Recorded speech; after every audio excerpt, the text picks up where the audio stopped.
Вчерашната изјава во бомба таму 12 кој број беше, сакам да се обратам бидејќи се најдов на еден разговор таму како човече, потоа говедо, нит сум човече, доста крупен сум вака, нит сум говедо. Ми останува она само беден македонец.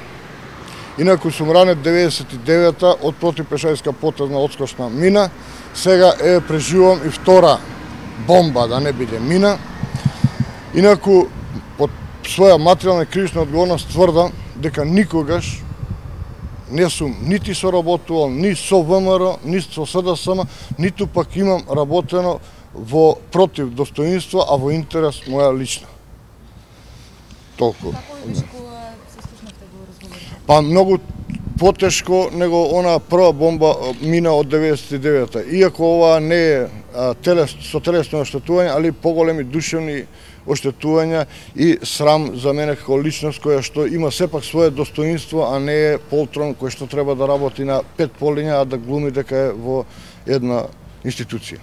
Им порачате ли нешто на оние што ве спомнуваат? Па нека припазат со своите разговори и теми каде што поготово го људското достоинство и честа понижуваат на некои личности. Без разлика тоа дали сум јас или некој друг. Сепак на тие врвни функции треба да имаат малку поголема култура, без разлика со кого и што разговараат. Дали тоа што беше спомнато на снимката се оствари и дали падна на врховен? Се уште е во процес, се уште се водат постапки против мене, толку е замрсена работата што веќе не знам ни кој ме тужи, дали народен правобранител, дали државен правобранител, значи на една страна го добивам предметот, на друг губам, секогаш се тие во право и се уште не знам каде сум и што сум. Кажи само, Сашо, што барат од тебе? Зошто си ти тужен?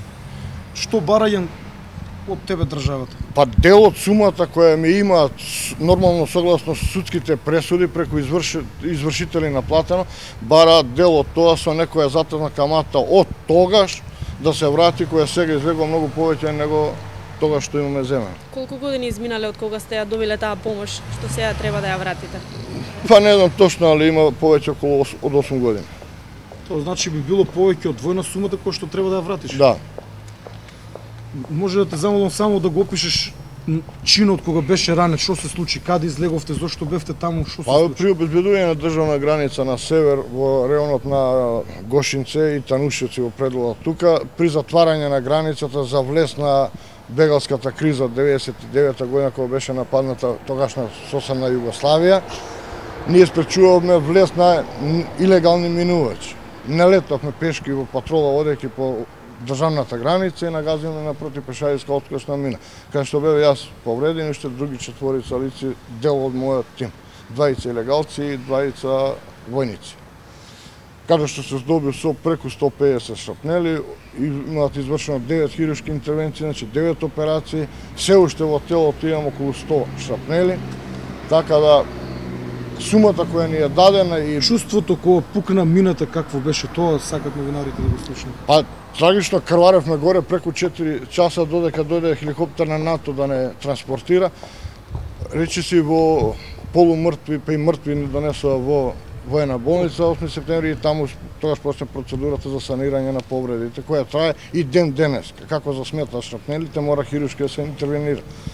Имаше многу крв, од колку места крвареше? Па 150 рани беа влезни, некои и излезни, значи може да се каже преку 200 рани на тоа мало човече.